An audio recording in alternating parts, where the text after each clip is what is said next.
નમસ્કાર વિદ્યાર્થી મિત્રો, કેમ છો? હું લઈને આવ્યો છું સામાજિક વિજ્ઞાન વિષય ધોરણ 7 પાઠ 10 પર્યાવરણના ઘટકો અને આંતર સંબંધો.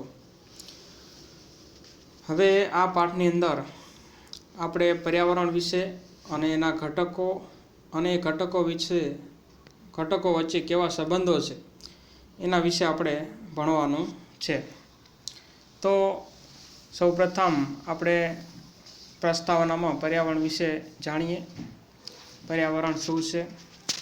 તો આપણે જાણીએ છીએ કે પૃથ્વી એ સૂર્યમંડળનો એકમાત્ર એવો ગ્રહ છે કે જેને કુદરતી પર્યાવરણની ભેટ મળી છે. એટલે કે એના ઉપર વાયુઓ છે, વૃક્ષો છે, વાતાવરણ છે, બરાબર, પાણી છે. આ બધી વસ્તુ જે છે એકમાત્ર પૃથ્વી ગ્રહ ઉપર જ છે. જો આ બધું ન હોત, એટલે કે પર્યાવરણ ન હોત, તો આપણે પણ અસ્તિત્વમાં ન હોત, બરાબર છે. એટલે પર્યાવરણને કારણે જ માનવ જીવન ટકી રહ્યું છે. એના કારણે જ આ આપણે જીવન જીવી રહ્યા છીએ એમ આપણે કહી શકાય. પર્યાવરણ એ અસ્તિત્વ, વિકાસ અને પ્રગતિ આ ત્રણેયનું પ્રેરક બળ છે એમ આપણે કહી શકીએ. હવે પર્યાવરણ જે છે એ શું છે, એની વ્યાખ્યા, એનો અર્થ આપણે સમજવાનો પ્રયત્ન કરીશું. તો આગળ પણ લગભગ 5મા ધોરણમાં, 6ઠા ધોરણમાં આ શબ્દ આવી જ ગયો છે. વારંવાર આપણે આ શબ્દ સાંભળ્યો પણ છે. પર્યાવરણ શબ્દ 2 શબ્દનો બનેલો છે. કેટલા શબ્દનો બનેલો છે? 2 શબ્દ. એક પરી, અહીંયા તમે જોઈ શકો છો, પરી એટલે આજુબાજુ કે ચારે બાજુ, અને આવરણ, પરી વત્તા આવરણ. આવરણ એટલે કે ઉપર આવેલી વિશિષ્ટ સપાટી કે પડ. આ 2 અર્થને ભેગા કરીએ, 2 શબ્દોને ભેગા કરીએ તો અહીંયા પર્યાવરણ એટલે પૃથ્વીની આજુબાજુ, એટલે કે પૃથ્વીની આસપાસ રચાયેલું કુદરતી ઘટકોનું આવરણ, બરાબર છે. હવે પર્યાવરણ એ મૃદાવરણ, જલાવરણ, વાતાવરણ અને જીવાવરણ એમ 4 ઘટકોનું બનેલું છે એમ આપણે કહી શકીએ. પર્યાવરણના ઘટકો. હવે પર્યાવરણના મુખ્ય 4 ઘટકો. આ 4 ઘટકોમાં મૃદાવરણ, જલાવરણ, વાતાવરણ અને જીવાવરણ એનો સમાવેશ થાય છે. હવે આ 4 આવરણો આપણે ધોરણ 6માં અભ્યાસ કર્યો છે વિગતવાર, બરાબર છે. તો એના વિશે પહેલાં આપણે ટૂંકમાં સમજી લઈએ. આપણને ખબર જ છે આ 4 વસ્તુ શું છે, છતાં પણ સમજી લઈએ, પછી આગળ આપણને જાણવા માટે પર્યાવરણ વિશે વધારે સમજવામાં સરળતા રહેશે. પહેલું છે મૃદાવરણ, બરાબર. તો પૃથ્વીના ઘન પોપડાને, પૃથ્વી ઉપર જે ઘન પોપડો આવેલો છે એ ઘન પોપડાને મૃદાવરણ કહે છે. મિત્રો, આ બધી જે વ્યાખ્યાઓ છે 4 આવરણની, એ ખાસ તમારે પહેલી લીટીમાં આપેલી છે, એ ખાસ ધ્યાનમાં રાખવાની છે. આ પોપડો જે છે એ ખડક એટલે કે પથ્થરો, ખનિજો એટલે કે અંદર જે બધી વસ્તુઓ પડેલી છે, બરાબર, ખનિજો, એમાં લોખંડ એટલે કે બધી ધાતુઓ આવી જાય, ઓઇલ, પેટ્રોલ, ડીઝલ, એ બધી વસ્તુ આવી જાય, અને માટીનો બનેલો છે. મૃદાવરણની બહુવિધ ઉપયોગિતા એ છે, એટલે કે ઘણી બધી ઉપયોગિતા એ છે, તે સજીવ સૃષ્ટિ માટે રહેઠાણ, ખેતી માટે જમીન અને ઉદ્યોગો માટે કાચો માલ પૂરો પાડે છે, બરાબર છે. મૃદાવરણ છે એટલે જ અહીંયા સજીવ સૃષ્ટિ વિકાસ પામી શકી છે, નહીં તો આપણે જીવી શકીએ નહીં, બરાબર. પાણી ઉપર આપણે ન રહી શકીએ, જમીન ઉપર જ આપણે રહી શકીએ છીએ. એટલે આપણને રહેઠાણ પૂરું પાડે છે અને ખેતી માટે જમીન પૂરી પાડે છે, બરાબર. જમીન છે તો જ ખેતી થઈ શકે છે, નહીં તો થઈ શકે નહીં. અને ઉદ્યોગો માટે કાચો માલ પૂરો પાડે છે. જમીનમાંથી જે ધાતુઓ નીકળે છે, જે તેલ નીકળે છે, અથવા તો જે વનસ્પતિમાંથી કાચો માલ લાકડા સ્વરૂપે આવે છે, આ બધી વસ્તુઓ આપણને મૃદાવરણમાંથી મળી રહે છે. પછી છે જલાવરણ, બીજું ઘટક. એના વિશે જોઈએ તો પૃથ્વી સપાટીનો નીચાણવાળો ભાગ, બરાબર, જે પૃથ્વીની જમીન, જે મૃદાવરણ છે એનાથી નીચેનો જે ભાગ છે એ પાણીથી ઘેરાયેલો છે, જે જલાવરણ તરીકે આપણે એને ઓળખીએ છીએ, બરાબર છે. એટલે આ જલાવરણની વ્યાખ્યા છે. પાણીના વિભિન્ન સ્ત્રોત જેવા કે મહાસાગરો, સાગરો, નાના સરોવરો, નદીઓ વગેરેથી બનેલો છે. એટલે કે આ જલાવરણની અંદર આનો સમાવેશ થાય છે. હવે પાણી એ સજીવ સૃષ્ટિ માટે એક અનિવાર્ય એટલે કે જરૂરી છે, બરાબર છે.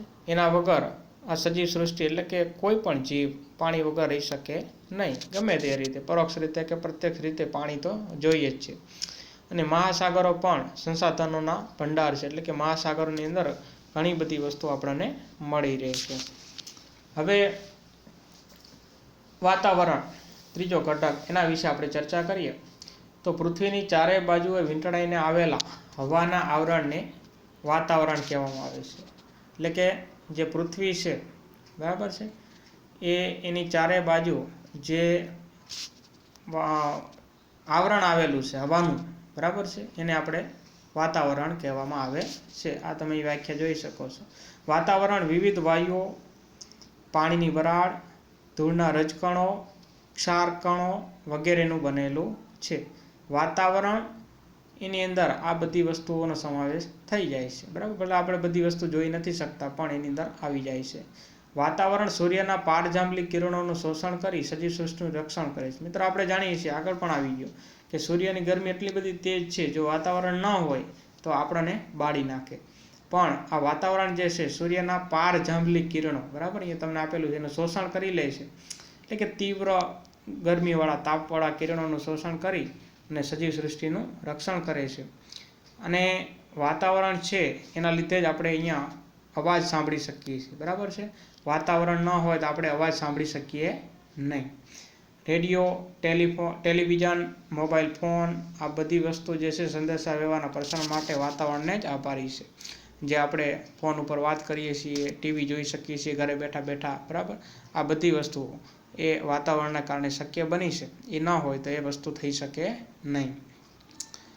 ચોથું આવરણ છે, એટલે કે ચોથો ઘટક છે પર્યાવરણનો, જીવાવરણ, બરાબર છે. તો પૃથ્વી પરના મૃદાવરણ, જલાવરણ અને વાતાવરણ, આ ત્રણેયના ભાગમાં, જે ભાગમાં સજીવ સૃષ્ટિ વ્યાપી છે તેને શું કહેવાય? જીવાવરણ, બરાબર. પહેલી વ્યાખ્યા તમને આપેલી છે જીવાવરણની.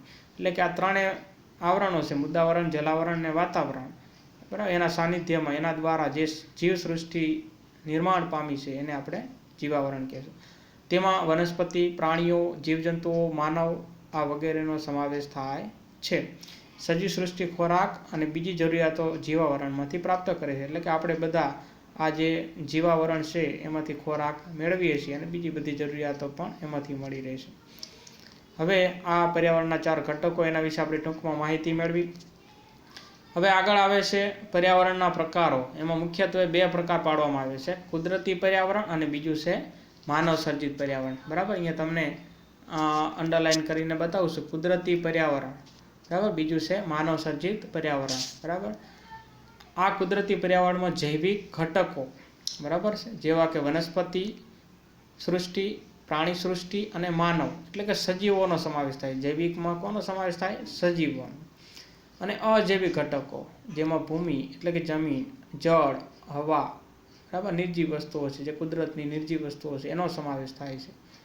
અને માનવ સર્જિત પર્યાવરણ જે છે એ માનવના બુદ્ધિ કૌશલ્યથી જૈવિક અને અજૈવિક ઘટકો સાથેની આંતરિક ક્રિયામાંથી માનવ નિર્મિત પર્યાવરણ નિર્માણ પામે છે, બરાબર છે. એટલે કે માણસ દ્વારા એને જે આજુબાજુ પોતાના બુદ્ધિથી જે નિર્માણ કર્યું છે, જૈવિક અને અજૈવિક ઘટકો સાથે મેળવી અને એક સાથે કરી અને પોતે એની ક્રિયા કરી છે, પ્રક્રિયા કરી છે, અને એના દ્વારા જે પર્યાવરણનું નિર્માણ કર્યું છે એને આપણે માનવ નિર્મિત પર્યાવરણ કહેશું.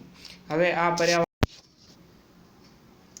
માનવ નિર્મિત પર્યાવરણ, માનવ નિર્મિત પર્યાવરણ એટલે કે માણસ પોતાના આસપાસ જે પર્યાવરણ આવેલું છે એની સાથે આંતરક્રિયા કરે છે, એટલે કે પ્રક્રિયા કરે છે, પોતાની જરૂરિયાત મુજબ તેમાં પરિવર્તન કરે છે, બરાબર છે.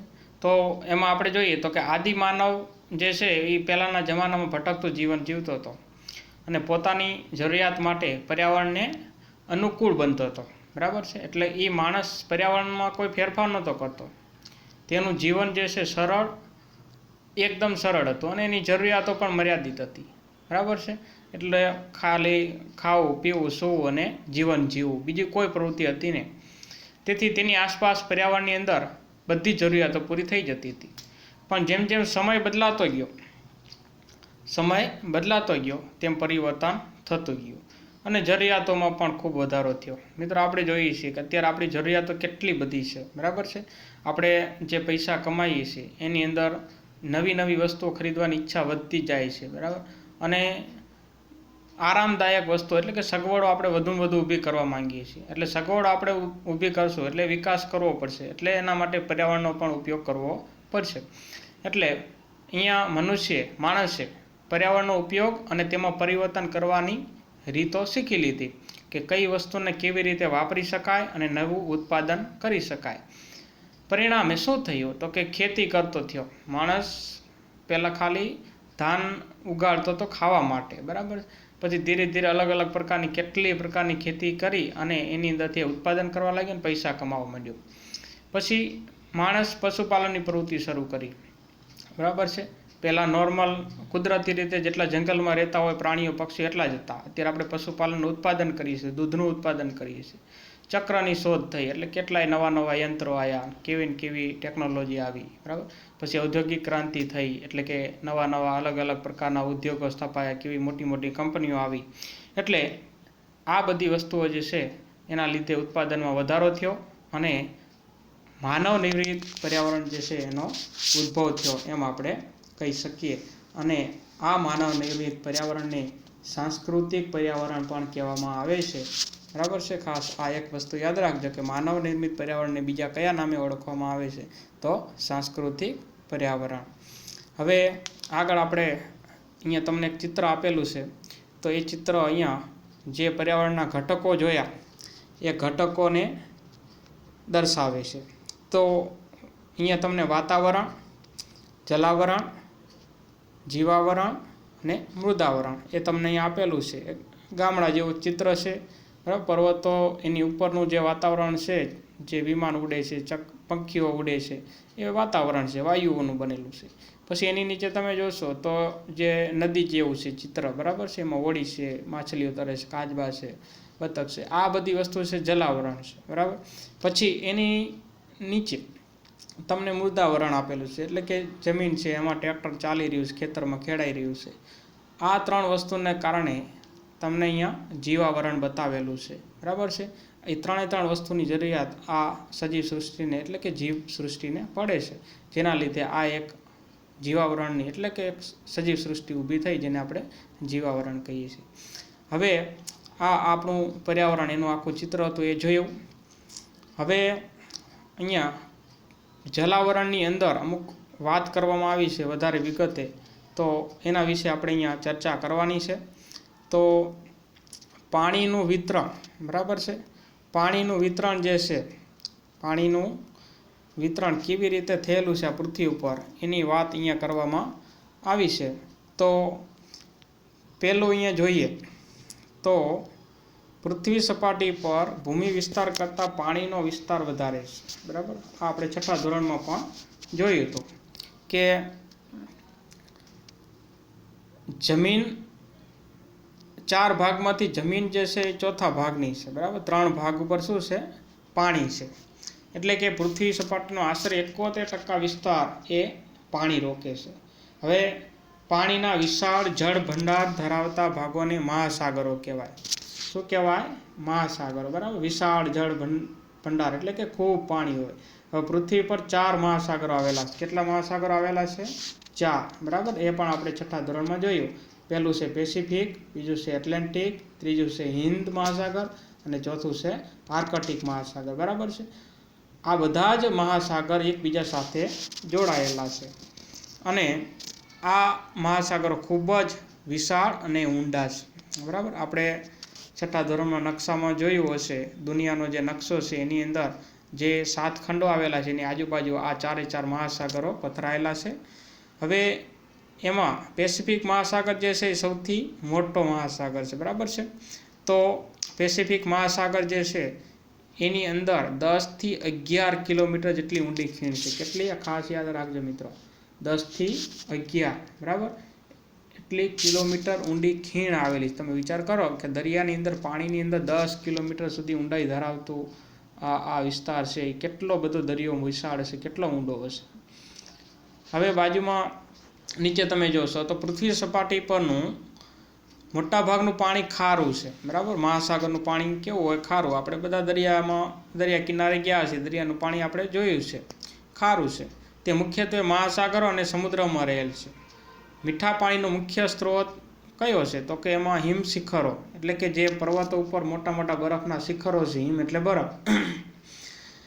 ભૂમિગત પાણી એટલે કે જમીનની અંદર જે પાણી છે તે, મીઠા પાણીના સરોવર અને નદીઓ, આ બધા જે છે એ મીઠા પાણીના મુખ્ય સ્ત્રોત છે. હવે બાજુમાં તમને કોષ્ટક આપેલું છે. શું છે? કોષ્ટક આપેલું છે. આ કોષ્ટક જે છે એ તમે ખાસ જોઈ શકો છો, જાણવા જેવું, ખાસ આપણા માટે કામનું છે. તો કેટલું આ ટોટલ અહીંયા તમને 100% આપેલા છે. 100%માંથી કેટલા ટકા પાણી ક્યાં ક્યાં આવેલું છે એના વિશે અહીંયા તમને જણાવેલું છે. 97.3%. કેટલું? 97.3% એ ખાલી એક મહાસાગરની અંદર જ રોકાયેલું છે. તમે વિચાર કરો, 100માંથી 97.5%ની આજુબાજુ, એટલે કે 97.3% જેટલું પાણી જે છે એ મહાસાગરમાં છે. હિમશિખરો અને હિમશિલાઓ એટલે પર્વત ઉપર બરફ સ્વરૂપે જે પાણી છે, હિમાલયમાં, બધી ગમે એ જગ્યાએ, બરાબર, દુનિયાના દરેક પર્વતમાં જે બરફ જામેલો છે ત્યાં 2% છે. પછી ભૂમિગત પાણી, જમીનની અંદર 0.68% પાણી છે, બરાબર. મીઠા પાણીનું સરોવર 0.009%, ખારા પાણીનું સરોવર 0.009%, વાતાવરણમાં 0.019 એટલે કે 0.019%, અને નદીઓ એની અંદર 0.0001%, બરાબર. એટલે ટોટલ આમ કરી અને 100% જેટલું પાણી જે છે એ ખાલી આ પૃથ્વી ઉપર કેવી રીતે રોકાયેલું છે એના વિશે તમને અહીંયા માહિતી આપેલી છે. ખૂબ જાણવા જેવી વસ્તુ છે. અને 97.3% જે પાણી છે કુલ 100%માં એ મહાસાગરમાં છે, જે ખૂબ અગત્યની વસ્તુ છે કે વધારે પાણી ખારું છે. હવે અહીંયા તમે જુઓ તો સમુદ્રના મોજા, ભરતી અને ઓટ, એના વિશે આપણે અહીંયા વાત કરવાની છે. તો સમુદ્રના મોજા જે છે, બરાબર, એ આપણે બધાએ જોયેલા છે. દરિયા કિનારે ગયા જશો તો એની અંદર સમુદ્રના મોજા વિવિધ પ્રકારના બળોથી ઉદ્ભવે છે, બરાબર. આપણે જાણીએ છીએ કે મુખ્યત્વે એનું મોટું કારણ કયું છે?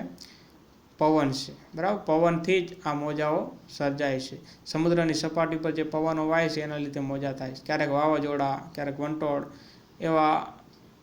એવી ઘટનાઓ બને છે જેના લીધે ઊંચા મોજા ઉછળે છે, અને આ મોજા જ્યારે સમુદ્ર કિનારે પહોંચે ત્યારે મોટું નુકસાન પહોંચાડે છે, અને આ દરિયા કિનારે મોટું ધોવાણ થતું હોય છે. હવે બીજું અહીંયા તમને આપેલું છે ભરતી અને ઓટ. હવે આ શબ્દ પણ આપણે સાંભળેલો છે કે ભરતી આવી, ઓટ આવી, બરાબર. દિવસમાં 2 વાર સમુદ્રની સપાટી સમયાંતરે ઊંચી ચડે છે. એટલે દિવસની અંદર 2 વખત આવી ઘટના બને છે, ઉતરે છે ને નીચે, ઉતરે છે ને ચડે છે. હવે અહીંયા તમને જે ચિત્ર આપેલું છે એ અહીંયા આપણે બાજુમાં સમજીએ. સમુદ્રની આ ચડતી ઉતરતી ઘટનાને ભરતી ઓટ કહેવાય, બરાબર. સમુદ્રની જે સપાટી છે એ દિવસની અંદર કેટલી વાર? 2 વાર ચડે અને ઉતરે, એટલે કે આવી રીતના એક ઘટના બને છે સમુદ્રમાં. તો આ સમુદ્રની જે ચડ ઉતરની જે ઘટના છે એને આપણે શું કહેવાય છે? ભરતી અને ઓટ. હવે ભરતીના સમયે સમુદ્રનું પાણી મોજા સ્વરૂપે કિનારા તરફ આવે. ક્યાં જાય? કિનારા તરફ. આપણે જોઈએ છે કે ભરતી આવે એટલે જે સમુદ્રનું પાણી છે કિનારા તરફ ધસી આવે છે જોરથી. જ્યારે ઓટ આવે છે ત્યારે સમુદ્રનું પાણી કિનારા તરફથી પાછું જતું રહે છે, ખાલી થઈ જાય છે, બરાબર. એટલે 2 ભરતી કે ઓટ વચ્ચેનો સમયગાળો આશરે, ખાસ મિત્રો અગત્યનો, 12.25 કલાક, એટલે કે 12.5 કલાક જેટલો આ બંને વચ્ચેનો સમયગાળો હોય છે, ભરતી અને ઓટની વચ્ચે. એટલે કે આટલા કલાક પછી જ ભરતી પૂરી થઈ હોય તો પછી ઓટ શરૂ થાય છે. હવે આ ભરતી અને ઓટ કેમ આવે છે, બરાબર, એ પણ એક રહસ્ય છે, ખૂબ જાણવા જેવી વાત છે. જે ચિત્ર તમને બાજુમાં આપેલું છે, ચિત્ર અહીંયા તમને એ વસ્તુ અહીંયા દર્શાવે છે. તો પૃથ્વી, ચંદ્ર અને સૂર્ય, બરાબર છે, જે ચંદ્રગ્રહણ અને સૂર્યગ્રહણ થાય છે, બરાબર. અને બીજી વસ્તુ કે ગુરુત્વાકર્ષણ બળ, આ એને પણ અસર કરે છે એના વિશે અહીંયા આપણને આ માહિતી આપેલી છે. તો આપણે જોઈએ, સૂર્ય અને ચંદ્રના ગુરુત્વાકર્ષણ બળના કારણે પૃથ્વી પર ભરતી ઓટ આવે છે. આ ખાસ અગત્યનું છે. પૃથ્વી પર ભરતી ઓટ કેમ આવે છે, કેવી રીતે આવે છે? તો કે સૂર્ય અને ચંદ્રના ગુરુત્વાકર્ષણ બળને કારણે પૃથ્વી પર ભરતી અને ઓટ આવે છે. બરાબર છે. હવે સૂર્ય ચંદ્ર કરતાં દ્રવ્યમાનમાં ઘણો મોટો છે. એટલે આપણે જાણીએ છીએ કે સૂર્ય છે એ ચંદ્ર પૃથ્વી કરતાં કેટલાય હજારો ગણો મોટો છે, તો પછી ચંદ્ર કરતાં મોટો હોય. પરંતુ ચંદ્રની સરખામણીમાં પૃથ્વીથી ઘણો દૂર આવેલો છે. બરાબર છે. સૂર્ય એ પૃથ્વી કરતાં ઘણો દૂર છે, જ્યારે ચંદ્ર એકદમ નજીક આવેલો છે. તો તેથી પૃથ્વી પર ચંદ્ર જે છે એનું ગુરુત્વાકર્ષણ બળ કેવું છે? વધુ છે. અહીંયા શું કીધું છે? પૃથ્વી પર ચંદ્રનું ગુરુત્વાકર્ષણ બળ વધુ છે, કારણ કે ચંદ્ર એ નજીક છે. પૃથ્વીના જુદા જુદા ભાગ સૂર્ય અને ચંદ્રની સામે આવે. પૃથ્વીના જુદા જુદા ભાગ પૃથ્વી ફરે છે, આપણે જાણીએ છીએ 2 ગતિ છે. બરાબર છે. પરિભ્રમણ અને પરિક્રમણ. તો વારાફરતી સૂર્ય અને ચંદ્રની સામે આવે છે. આપણે એ વસ્તુ જોઈએ છીએ કે ચંદ્ર અને સૂર્ય દિવસમાં આપણે બંને એક સાથે જોઈ શકીએ છીએ. એટલે અલગ અલગ સમય ભરતી અને ઓટ બંને આવે છે. હવે અમાસ અને પૂનમના દિવસે સૂર્ય, પૃથ્વી અને ચંદ્ર લગભગ એક સીધી રેખામાં આવે છે. બરાબર છે. એટલે કે અમાસના દિવસે આપણે જોઈએ છીએ સૂર્યગ્રહણ થાય છે, પૂનમના દિવસે ચંદ્રગ્રહણ થાય છે. એટલે અહીંયા એવું કહી શકાય કે અમાસના દિવસે અને પૂનમના દિવસે આજે ચંદ્ર છે, પૃથ્વી છે અને સૂર્ય છે એક સીધી લીટીમાં આવે છે. એ સમયે છે ને એ આ ભરતી અને ઓટમાં એનો પ્રભાવ ખૂબ વધારે હોય છે. બરાબર. કેવી રીતે? તો અહીંયા જોઈએ તો પૂનમ હશે ત્યારે ભરતી હશે અને અમાસ હશે ત્યારે ઓટ હશે. અહીંયા તમને કીધું છે સુદ અને વદ. સુદ એટલે આપણે જે ગુજરાતી મહિનાઓ છે એમાં અહીંયા અંજવાળિયાને આપણે સુદ કહીએ છીએ અને અંધારી હોય છે એને વદ કહીએ છીએ. બરાબર છે. તો એ દિવસે ગુરુત્વાકર્ષણ બળ જે છે એ ધીરે ધીરે ઓછું થવા માંડે છે. જ્યારે અમાસ અને પૂનમના દિવસે ખૂબ વધારે હોય છે ત્યારે ભરતી અને ઓટની અસર ખૂબ વધારે જોવા મળે છે. હવે મહાસાગરીય પ્રવાહો, એના વિશે આપણે જોઈ લઈએ ફટાફટ. મહાસાગરીય પ્રવાહો એટલે કે જે મહાસાગરની અંદર જે પ્રવાહો છે, પવનો જે છે એ કેવી રીતે વાય છે એની અહીંયા વાત કરવામાં આવી છે. તો ધરતી પરની નદીઓની જેમ મહાસાગરોમાં પણ વિશાળ પાણીનો જથ્થો હજારો વર્ષથી નિશ્ચિત દિશામાં વહે છે. આપણે જોઈએ છીએ કે નદીનું પાણી જે છે જેમ વહે છે, બરાબર છે, તેવી રીતે દરિયાનું પાણી પણ આમ વહ્યા જ કરતું હોય છે, કારણ કે બધા જ મહાસાગરો એકબીજા સાથે જોડાયેલા છે અને હજારો વર્ષોથી એવી જ રીતે નિશ્ચિત એક જ જગ્યાએ સ્થિર છે અને એનો પ્રવાહ જે છે વહ્યા કરે છે અમુક નિશ્ચિત દિશામાં. આ પ્રવાહને મહાસાગરીય પ્રવાહ કહેવામાં આવે છે. આ પ્રવાહો ગરમ અથવા ઠંડા હોય છે. બરાબર. અમુક વિસ્તારોમાં ઠંડા અથવા તો અમુક વિસ્તારોમાં ગરમ આ પ્રવાહો જોવા મળે છે. પ્રવાહોના ઉદ્ભવના કારણો સૂર્યશક્તિ, પવનો, સમુદ્ર જળની ક્ષારતા, પૃથ્વીનું પરિભ્રમણ, આ બધી વસ્તુઓ મુખ્ય અહીંયા છે. બરાબર. પ્રવાહ એટલે કે દરિયાનું પાણી કઈ દિશામાં કઈ બાજુ વહે છે એના કારણો શું છે? તો કે સૂર્યની શક્તિ. બરાબર છે. સૂર્ય જે પૃથ્વી સૂર્યની આજુબાજુ જે ચક્કર ફરે છે એનો પણ પ્રભાવ અહીંયા પડે છે. પવનો, બરાબર, કઈ દિશામાં પવનો વાય છે એનો પણ અહીંયા એની અસર થાય છે. સમુદ્ર જળની ક્ષારતા એટલે કે ખારાશ પડતું કેટલું છે એ પણ. પછી પૃથ્વીનું પરિભ્રમણ, પૃથ્વી પોતે જે છે પોતાની ધરી પર ફરે છે એ પણ અહીંયા અસર કરે છે. મોટે ભાગે ગરમ પ્રવાહો વિષુવવૃત્તથી ઉત્તર ધ્રુવો તરફ અને ઠંડા પ્રવાહો ધ્રુવોથી વિષુવ તરફ ગતિ કરતા હોય છે. આપણે આ વસ્તુ જે છે એ અહીંયા તમે 6ઠ્ઠા ધોરણમાં આપણે આ વસ્તુઓ શીખી ગયા છીએ. બરાબર છે. તો પૃથ્વી જે છે એ ગોળ છે, આપણે જાણીએ છીએ આવી રીતે ગોળ છે અને અહીંયા વચ્ચે વિષુવવૃત્ત આવેલું છે. અહીંયા ઉપર એક ઉત્તર ધ્રુવ, નીચે દક્ષિણ ધ્રુવ. બરાબર છે. તો અહીંયા તમને એવું કીધું છે કે ગરમ પ્રવાહો છે ને, ગરમ પ્રવાહો એ વિષુવવૃત્તથી ઉપર તરફ જાય છે. બરાબર છે. એટલે વચ્ચે ગરમી બહુ પડે છે વિષુવવૃત્તમાં, તો વિષુવવૃત્તથી ઉપર તરફ જાય છે. અને જ્યારે ઠંડા પ્રવાહો જે છે ને એ ધ્રુવો જે છે, આ દક્ષિણ ધ્રુવ છે તો એ ધ્રુવ તરફથી આ વિષુવવૃત્ત તરફ જતા હોય છે. એટલે આ આપણને અહીંયા આ વસ્તુ સમજાવેલી છે. હવે અહીંયા પર્યાવરણના ઘટકો વચ્ચેના આંતરસંબંધો કેવા છે એની આપણે અહીંયા વાત કરવાની છે અને બાજુમાં તમને એક ચિત્ર પણ આપેલું છે. હવે આપણે અહીંયા પહેલાં ચિત્ર જોઈ લઈએ તો પર્યાવરણના ઘટકો અહીંયા પ્રાકૃતિક માનવ નિર્મિત પર્યાવરણના ઘટકોમાં આપણે જોઈએ છીએ કે કુદરતના જે વૃક્ષો વાવેલા છે, વાયુઓ છે, વાદળા છે, બરાબર છે, એના લીધે આ પાણી મળે એટલે વૃક્ષોનું નિર્માણ થાય છે અને એને હવા મળી રહે છે. એટલે આ કુદરતી પર્યાવરણના લીધે, પ્રાકૃતિક પર્યાવરણના લીધે માણસે પણ પોતાનું એક માનવ નિર્મિત પર્યાવરણ ઊભું કર્યું છે. ઉદ્યોગો, બરાબર છે, જે વૃક્ષોમાંથી માલ સામાન મળી રહે છે. પછી રોડ રસ્તા બનાવ્યા છે, બરાબર, વૃક્ષની નીચે લોકો બેસી શકે છે, આરામ કરી શકે છે, એનો ઉપયોગ કરી શકે છે ખોરાક તરીકે. લાકડાનું ટેબલ તમને દેખાય છે, ટીચર ભણાવે છે. આ બધી વસ્તુ જે છે એ માણસે બધી વસ્તુ ઊભી કરી છે. એટલે પર્યાવરણના ઘટકો જે છે એ માણસ માટે પણ અગત્યના સાબિત થયા છે, જેના લીધે માનવ નિર્મિત પર્યાવરણ અહીંયા ઊભું થયું છે એમ આપણે કહી શકીએ. બાજુમાં આપણને અહીંયા સમજાવેલું છે, આપણે ખાસ વિગતવાર જોઈએ તો પર્યાવરણના તમામ ઘટકોમાં માનવ કેન્દ્ર સ્થાને છે, બરાબર છે, માણસ જ મુખ્ય છે. આપણે જોઈએ છીએ કે એક માત્ર એવું માણસ પ્રાણી છે કે જે બોલી શકે છે, વિચારી શકે છે, હસી શકે છે, સાંભળી શકે છે, બુદ્ધિ એનામાં છે. તો પર્યાવરણના જુદા જુદા ઘટકો કેટલાક ભૌતિક ચક્રોથી એકબીજા સાથે જોડાયેલા છે. ભૌતિક ચક્રો એટલે કે કુદરતી રીતે એકબીજા સાથે જોડાયેલા છે. આ ભૌતિક ચક્રો માનવી પ્રવૃત્તિથી પ્રભાવિત થાય છે, બરાબર.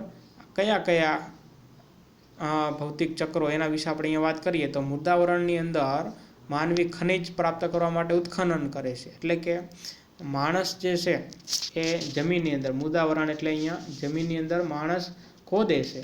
ખોદે એટલે ખનિજ પ્રાપ્ત કરે, એમાં ખાડો થાય. આ ખાડાઓમાં શું ભરાય? પાણી ભરાય.